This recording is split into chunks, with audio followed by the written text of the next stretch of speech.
Morning বন্ধুরা, সবাই কেমন আছো? আশা করি সব ভালো আছো। এখন দেখো 10টা বাজে, আর আজ আমি 10টাতে ব্লগ শুরু করছি। তোমার হলো আজকে সব ভুলে যাচ্ছি, কি বলবো, কিছু ভুল হয়ে গেলে তোমরা আমার ক্ষমা করে দিও, কিছু মনে করো না। তোমার হলো আজকে মঙ্গলবার আমি 10টাতে ব্লগ শুরু করছি। তোমরা পুরো ব্লগটা দেখতে হবে, আশা করি তোমাদের অনেক ভালো লাগবে। সমস্ত কাজকর্ম সবই তো হয়ে গেছে, জল ভরা আছে নিচে, এবার ছানটা করে নিয়ে শুধু পুজোটা দেবো। দেখো কি কি কাজ করছে সকালবেলা। কাঁচে কুচি রান্না বান্না হয়ে গেছে আমার সমস্ত কিছুই। এইদিকে দেখো আজকে ঘর দোর সবই পরিষ্কার আছে। আর মা মেয়ের সংসারে দেখো আজকে কী রান্না করেছি। দেখো এই যে দুটো কটা ভাত, অল্প করে ভাত করেছি, আলু ভাতে দিয়েছিলাম। আর এই যে দুটো ডিম কারি করেছি। আর এই যে আলু ভাতে মাখার জন্য লঙ্কা ভেজেছি। আর এই যে ডিমের কারি করেছি, আর কিছুই রান্না করিনি। এই হয়ে গেল মা মেয়ের সংসারের রান্না। এই যে আমগুলোকে কালকে খায়নি মেয়েটা, একটা আম খায়নি। দেখো আমগুলো একটা আমি তো হয়েছে না, সব আমগুলোই ভালো আম, শক্ত আছে আমগুলো, খুব সুন্দর আছে আমগুলো। লিচু জাম বৌদি দিয়েছিল, জামগুলোকে খেয়ে নিয়েছে, লিচুটা রয়েছে আর আমটা রয়েছে। আজ স্কুল দিয়েছে, যদি খাবে। এবার আমি যাই ঠান্ডা করে আসি। এদিকে আমার ঠাকুর ঘরে ঠাকুরের বাসন মাজা হয়ে গেছে। ঠাকুর আজ আমাদের গুপু নেই, তাই গুপুকে তোলা হয়নি, তাই সব ঠাকুরের বাসন মাজা হয়ে গেছে, ঠাকুর ঘরও মোছা হয়ে গেছে, সব হয়ে গেছে। এবার ঠান্ডা করে এসে শুধু পুজোটা দেবো দিয়ে আজকে একটু বাড়ি থাকবো না, যে আমি একটু পূজাতে বাড়ি যাব। দেখো ঠাকুর ঘরের জন্য ওর বাবা লাইটারটা দিয়েছিল। মানুষ চলে যায়, দেখো জিনিস পরেই থাকে।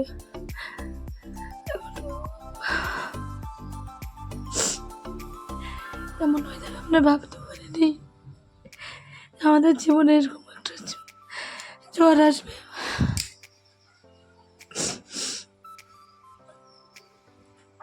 ঠান টান করে পুজো দিতে এলাম এখনই।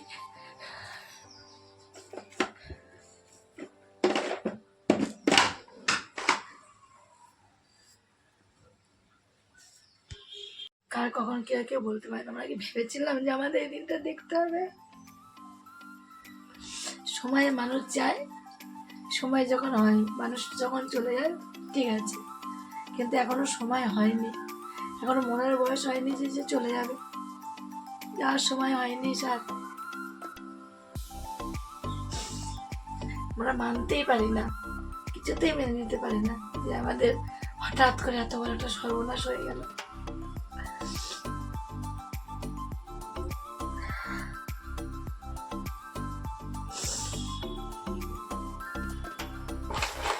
খাচ্ছি সবই করছি, বলো সব করতে হবে, জীবনে বেঁচে থাকতে হবে, বলো। এত বড় একটা সর্বনাশ ক্ষতি পড়ার কাছে ভগবান এই বয়সে কারোর যেন এত বড় ক্ষতি না হয়। আমার হয়েছে হোক, আমার ক্ষতি হয়েছে হোক, কারোর যেন না হয়, এটাই আমি ঠাকুরের কাছে প্রার্থনা করি সবসময়ের জন্য। এই কষ্ট সহ্য করার মতো না, এই কষ্ট সহ্য করা যায় না। হঠাৎ কোনো রোগ না, বাঘ না, কিচ্ছু না, কিসের থেকে কি হয়ে গেল।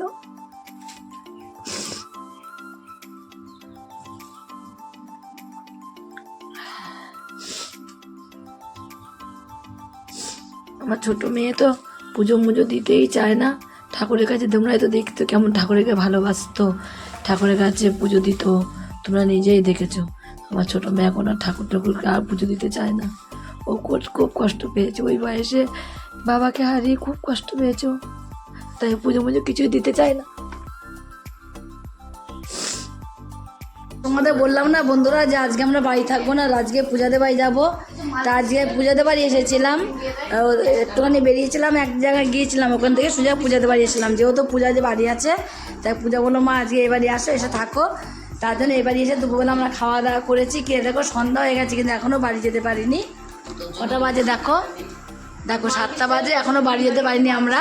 দেখো সবাই মিলে বসে আছে এখন সন্ধ্যাবেলায়। দেখো আর সন্ধ্যাবেলা সবাই বসে না, শুধু সবাই মিলে কিন্তু তোমার হলো টিফিনও খাওয়া হবে। তার জন্য এই যে টিফিন দেখো আমাদের আছে কি, চা, রদ চা। আমরা তো দুধ চা খাই না যেহেতু, তাই রদ চা। আর এখানে চিড়ে ভাজা, চিড়ি আমাদের আবার চিড়ি ভাজা বলতো, তা চিড়ি ভাজা রদ চা খাচ্ছি। এখন আমরা খেতে বসেছি। আমরা দুধ চা খাই না সত্যিকারে, দুধ চা খেলে শরীরটা খারাপ করে বলে দুধ চা খাই না, রদ চাই খাই। একটু পরে চলে যাবো, বাড়িতেই চলে যাবো। রিয়ার পড়া ছিল, রিয়ার পড়া থাকতে থাকতে রিয়ার পড়াটা আবার তোমারও বন্ধ হয়ে গেল আজকে। স্যার ফোন করলো যে আজকে পড়াবো না, তার জন্য আজকে আর রিয়ার পড়াটা বন্ধ হয়ে গেল বলে, তার জন্য তোমার হলো ও বিস্কুটও খাচ্ছিস তাই, তার জন্য আর কি গেলাম না, বিকালে আরও আগে চলে যেতাম, তাই গেলাম না। আমি থাকুক, একবার সন্ধ্যা হোক, সন্ধ্যা পরেই বেরোবো। তাই পূজাও যেতে দিল না, কিন্তু বাড়িঘর তো খোলা রাখবো না একা একা, তার জন্য চলে যেতে হবে, একটু পরে চলে যাবো। পূজা বললো মা থেকে যাও, আজকে যাবো না, থাকবো না, আজকে চলে যাব। এসে থাকাই হয়, খুবই থাকি এখন এসে, থাকি না। আগের সপ্তাহে একাদশী